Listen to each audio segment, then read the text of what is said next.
babies.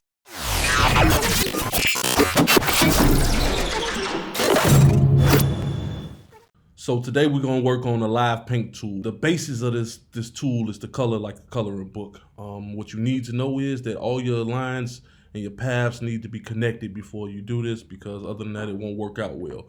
So the first thing you're gonna do is select the whole character, go to Object, Expand, press OK.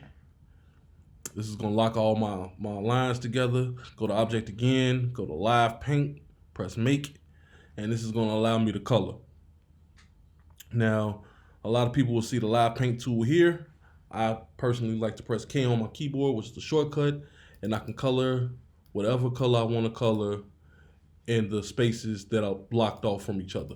So he's going to be green, obviously, because he's a C character. He had a little hair up here. It's going to work a little bit better for me because I do this often. But it's trial and error, and you'll get it sooner or later. And you can color whatever color you want to color, and that's the live paint tool in a nutshell. See you guys next time. Peace.